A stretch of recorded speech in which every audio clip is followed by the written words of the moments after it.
Servus ihr Lieben, endlich Sonneln. Es hat bis gerade eben wieder geregnet. Es ist echt eine Katastrophe. Seit Oktober sind meine Felder wieder frei und es hat die ganze Zeit geregnet. Es würde mich mal interessieren, ob das bei euch auch so war. Also ich finde das Jahr, inklusive Corona und so weiter, es ist einfach ein Scheißjahr für Sonneln.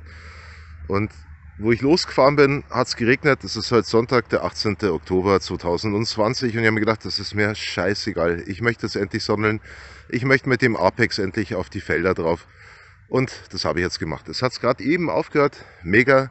Das Feld ist entsprechend matschig. Es ist mir scheißegal. Ich freue mich jetzt so. Und dann würde ich sagen, bevor ich jetzt lang rumfasel, legen wir sofort los. So, Ackerflächen, wie gesagt, freigeräumt. Und ich bin mit dem Garrett Apex unterwegs, der mir freundlicherweise von DTI zur Verfügung gestellt wurde. Ich laufe jetzt mal im Zero Mode los mit 20 Kilohertz und da müssen wir einfach schauen. Es sind hier Bahnlinien und Stromleitungen, die ein bisschen mit reinstören, was aber total in Ordnung ist. Und ich bin mal gespannt, jetzt bin ich endlich mal auf einer Ackerfläche, wo auch was zu finden ist, wie der Apex da performen wird. Und ich bin natürlich mit der Garrett Möhre unterwegs. Wirklich ein super Pinpointer auch. Und was super ist, mit dem NX5 Spaten, also den habe ich jetzt schon sehr lang und ich bin mega zufrieden mit diesem Spaten. Also wer noch einen Spaten sucht, absolute Kaufempfehlung, den Digger Spaten, den NX5. Also das Teil ist absolut super. Ihr findet den auch bei mir in der Beschreibung. Und dann würde ich sagen, Handschuh an und los geht's. Und dann würde ich sagen, hören wir uns beim ersten Fund. Also, wünschen wir gut Fund, los geht's. So, und der erste Fund, eine Patronenhülse aus dem Zweiten Weltkrieg, kommt mit einem 66er, 67er Signal rein. Muss ich mir mal merken, weil hier liegen einige rum. Bin jetzt nicht so scharf drauf, die zu finden. Ich zeige es euch mal, das ist mega barzig. Machen wir mal scharf hier. Jo, genau, so sieht das Ding aus. Ihr seht, wie schön barzig das alles ist. Gut. Dann weiß ich jetzt ungefähr, welches Signal diese Patronenhülse hat und dann würde ich sagen, schauen wir mal weiter. Das muss ich euch kurz zeigen. Mega, oder? Geiler kleiner Kürbis mit einer super Farbe. Machen wir das Ding mal scharf hier. Wow, schaut das geile Teil an. Wahnsinn. Mega. Hat ein schönes Gewicht auch. Da drüben liegt noch eine versteckt. Also sind noch ein paar Reste von den Bodenfrüchten, die hier angesät waren, zu sehen. Super. Wollte ich euch nur kurz zeigen, sieht einfach super schön aus. Und in diesem ganzen Braun, was man hier sieht, ist das einfach eine kleine Abwechslung. Weiter geht's.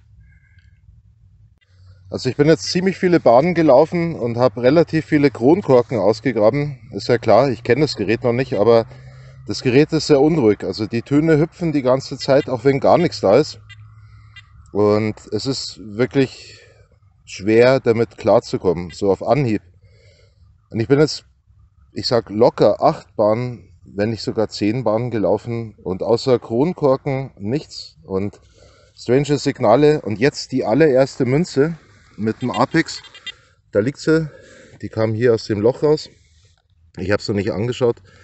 Ist auf alle Fälle eine kleine Münze, und es ist eine Münze auf alle Fälle. Machen wir das mal scharf hier. Scharf, hallo.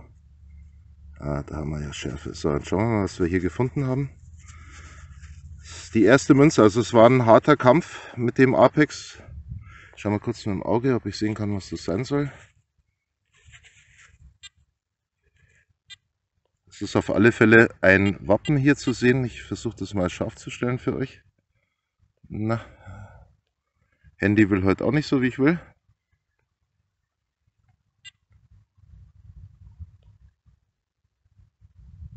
Jetzt haben wir scharf.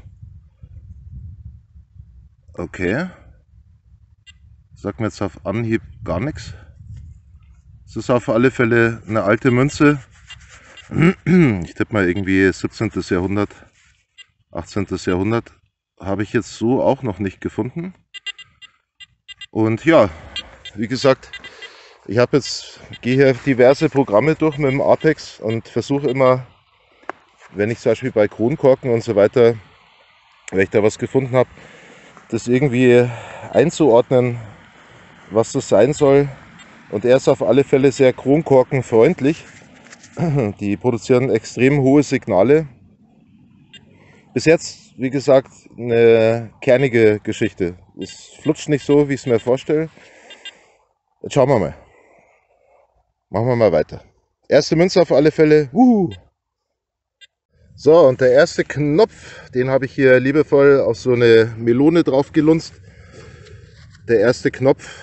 Und ja, die Signale sind wirklich nicht transparent. Also ich höre das gleiche Gepiepse wie beim Kronkorken oder am Schraubverschluss. Aluminiumfolie genauso. Und es ist wirklich schwierig. Also ich höre schon, dass er mit den Tönen dann ein bisschen hoch geht oder ein bisschen tiefer ist. Aluminiumfolie und Schraubverschlüsse werden mit sehr hohen Tönen angezeigt. Und ja, es ist schwierig. Ich nehme euch jetzt einfach mal mit, damit ihr seht, wie der zwischen den Tönen hin und her springt die ganze Zeit, auch wenn nichts da ist. Gehen wir einfach mal zusammen weiter. So, der erste Knopf für heute. Ein alter, schöner, dicker Knopf. Weiter geht's. So, ich lasse jetzt mal die Schaufel stecken und dann gehen wir mal zusammen hier ein paar Meter, damit ich euch das zeigen kann. Also es ist hier eine Bahnleitung in der Nähe, deswegen spinnt er auch ein bisschen rum, was in Ordnung ist. Aber ich zeige euch das mal. Ich schwenke mal hier ganz langsam.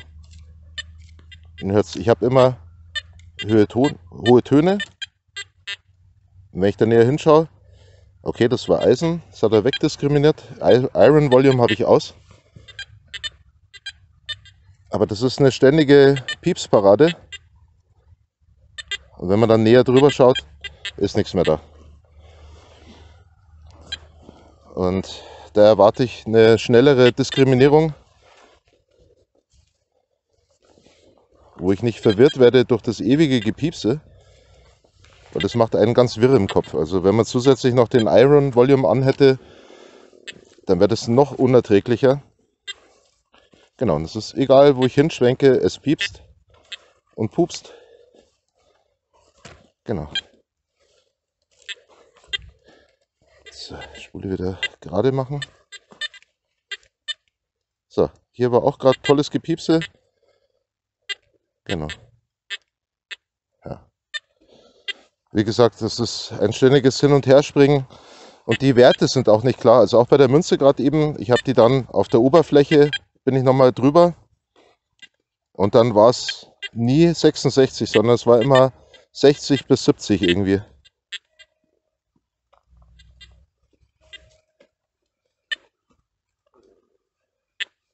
Und für mich ist das Sondeln eigentlich so, wenn ich mit dem Detektor gehe, wie Meditation nicht gehe. Und sobald ein Signal kommt, so wie ich den Detektor eingestellt habe, konzentriere ich mich auf das Signal. Und hier habe ich ständig Signale.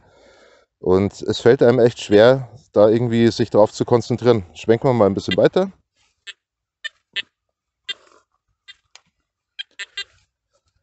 Und es ist alles Eisen. Und ich habe extra den Iron Volume ausgemacht, dann erwarte ich auch nicht, dass ich das höre. Also irgendwie, Es ist immer hier, da piepst es wieder schön, wenn man drüber geht. Ja, es ist Eisen. Ich sehe es an den Werten. Er zeigt auch oben an. Aber ich habe dennoch dann hohe Töne mit drin, die aber dem nicht entsprechen, was dann wirklich im Boden liegt. So viel mal zur kleinen Demonstration. So, als nächstes habe ich hier einen schönen Denkmal-Gürtelhaken gefunden. Vermute ich mal, dass das hier mal am Leder festgemacht war. Und wie ihr seht, ist das wirklich schön verziert. Also die Funde kommen schon mit dem Garrett. Ihr dürft mich nicht falsch verstehen. Ich versuche einfach objektiv zu sein. Ich werde nicht dafür bezahlt, dass ich hier irgendwelche Sachen verkaufe, sondern bin halt ganz ehrlich. Und es ist halt schwierig, mit dem gleich irgendwie warm zu werden und die Funde gut zu unterscheiden. Aber ich habe gerade so eine Art Zahnrad gefunden. Es kommt gleich ein Zug, deswegen piepst er gerade wie blöde. Aber das ist jetzt mal wirklich schön. Ein wirklich schöner Fund. Muss ich echt sagen, gefällt mir. Sehr gut. Und was gut ist, er zeigt wirklich zuverlässig an, ob es zum Beispiel ein Kronkorken ist oder ein Pull-Tab. Also es zeigt er dann wirklich an da oben. Da ist das Symbol, dieses Pull-Tab-Symbol. Und das zeigt er wirklich zuverlässig an. Also da bin ich schon selber schuld, dass ich das gegraben habe. Aber ich muss es graben. Ich muss verstehen, was zeigt mir dieses Gerät an und was kann ich dann erwarten. Und es hat bis jetzt zugetroffen. Super. Dann schauen wir mal noch ein wenig weiter. So langsam fangen wir an, uns zu verstehen. Ich habe hier das nächste Runde gefunden, das zeige ich euch gleich. Und das ist ein wirklich schön knackiges, durchgehendes 68er Signal. Das war hier drin. Ich habe hier mit dem Fuß das dreimal weggeschoben, weil der Boden recht weich ist. Und dann ist auch was Rundes zum Vorschein gekommen. Ich habe es noch nicht angeguckt, das machen wir jetzt zusammen. Ich hoffe, dass es die zweite Münze für heute ist. Ich reibe mal drüber. Ja, das macht Spaß. Und ich bin froh, dass ich meine Zahnbürste dabei habe. Ne, ich glaube, das ist ein Knopf, wo ich hinten, glaube ich, eine abgebrochene Öse spüre. Machen wir das mal scharf. Einmal scharf, bitte. Will irgendwie nicht.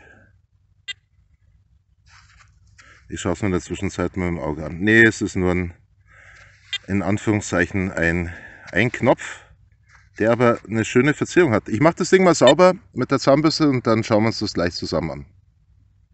So, ich habe es mit der Zahnbürste, soweit es geht, sauber gemacht. Und ihr seht, ich glaube, da sind Buchstaben drauf. Ist auf alle Fälle verzerrt. Ich habe erst die Hoffnung gehabt, dass es vielleicht ein Münzknopf ist. Ich zeige euch hinten mal, hier war mal die Öse. Genau. Es ist auf alle Fälle rund. Es ist kein Schrott. Und es ist was Altes. Und langsam, wie gesagt, fangen wir an, uns zu verstehen. Der Herr Garrett Apex hier. Na? Will sich nicht scharf stellen? Gut. Ja, jetzt sieht man sogar ein bisschen mehr. Also bin mal gespannt, wenn da mal Wasser dran war, was da drauf zu sehen ist. Super. So, ich laufe jetzt noch ein paar Minuten und dann mache ich Feierabend. So, servus ihr Lieben. Jetzt war ich 2,5 Stunden mit dem Garrett Apex auf dem Acker unterwegs. Und ich muss sagen, es ist ein Gerät, das ist wie eine Frau, glaube ich. Also ob die jetzt rote Haare, blonde Haare hat, schwarze hat, das ist total egal. Es geht um die Qualitäten dieser Frau, dieses Detektors und mit dem Orks, mit dem ich jetzt relativ lange unterwegs war. Wir haben uns gleich auf Anhieb verstanden. Sprechen die gleiche Sprache und beim Apex ist es so, er spricht eine andere Sprache. Ich muss sie kennenlernen. Es ist ja auch verständlich. Ich war echt, wie gesagt, lang mit dem Orks unterwegs. Und der Detektor ist schon gut. Also ich möchte einfach ehrlich sein in meinem Review über diesen Detektor und euch hier keinen Schmarrn erzählen. Das bringt mich und euch nicht weiter. Ich möchte einfach ehrlich sein. Und wie gesagt, die Funde stellen sich so langsam ein. Probleme sind irgendwie, sage ich mal, Stromleitungen, Bahnlinien und meine Felder befinden sich hauptsächlich genau in solchen Gegenden. Und da ist er ein bisschen empfindlich. Also ich habe ja den AT Pro und den AT Max auch schon gehabt. Die waren da nicht ganz so empfindlich. Was noch zusätzlich mir positiv aufgefallen ist, in 2,5 Stunden, wo ich jetzt mit dem unterwegs war, der ist super austariert. Also mein Arm fühlt sich noch genauso an wie vorher. Wenn ich jetzt mit dem AT Pro oder AT Max unterwegs gewesen wäre, dann wäre mir der Arm schon abgefault, weil die einfach mega schwer sind. Und der ist wirklich schön leicht, schön kompakt und der kann auch. Ich muss nur seine Sprache verstehen. Und ich hoffe, in den nächsten Runden, wo ich unterwegs bin, dass wir da besser zusammenwachsen, ich die Signale besser deuten kann. Und dann, glaube ich, ist es eine runde Sache. Es ist ein pfennigguter Detektor, der wirklich gut ist. Also nur, ich muss ihn noch verstehen lernen. Ich zeige euch jetzt mal kurz die Funde. So, das erste, das ist hier dieser Pfennig. Das ist ein Pfennig von 1889, soweit ich das gerade eben sehen kann. Und es sieht so aus, als wenn der aus Silber ist. Also ich hoffe, dass das ein Silberpfennig ist. Muss ich mal recherchieren. Das Wappen sagt mir jetzt so erstmal nichts. Erst habe ich gedacht, dass es bayerisch ist, weil innen drin das mittlere Wappen Rauten hat. Aber dank Google-Suche werde ich da relativ schnell herausfinden, was es ist. Auf alle Fälle eine Münze, vielleicht auch eine Silbermünze. Dann wäre es die erste Silbermünze, die ich mit dem Apex gefunden habe. Dann der Knopf. Auf dem Knopf sind, wie gesagt, Buchstaben, glaube ich, drauf. Ich meine, dass das hier oben ein D ist und da unten ein W. Es kann aber auch irgendwie hier irgendwas sein. Auf alle Fälle ein schöner, alter, verzierter Knopf. Dann dieses Zahnrad, denk mal vielleicht von einem Kinderspielzeug oder vielleicht auch tatsächlich von einer Taschenuhr oder ähnlichem. Keine Ahnung. Und das, was wirklich super ist, wo ich sage, das ist ein Gürtelhaken, vielleicht ist es auch was anderes. Also wenn ihr da eine Idee habt, was das ist. Und auch die Symbolik drauf, obwohl ich glaube, das soll nur ein florales Muster darstellen. Auf alle Fälle sehr schön. Und es ist immer praktisch, eine Zahnbürste, eine alte, auf dem Acker mit dabei zu haben, um die Sachen einfach sauber zu machen. Genau. Wie gesagt, kleine Runde mit dem Apex. Mich freut es ja, eine Münze gefunden zu haben, vor allem wenn sie dann auch noch aus Silber ist. Aber je länger ich mir die anschaue, sieht sie aus wie ein Silberpfennig. Und ist natürlich auch eine schöne Geschichte. Ja, sieht doch sehr silbern aus. Also, wie ich gerade eben schon mal betont habe, das war jetzt die erste richtige Runde mit dem Apex. Ich bin mal gespannt, wie die nächsten Runden sich gestalten. Es ist noch eine Ackerfläche, die sehr interessant ist. Die ist noch nicht frei. An der bin ich vorher schon vorbeigefahren. Und ich hoffe, dass sie in den nächsten Wochen frei wird. Und da bin ich mal gespannt, weil das ist so wirklich einer meiner besten Ackerflächen, wo ich immer was finde. Und da bin ich mal gespannt, wie der Apex sich auf dieser Fläche verhält.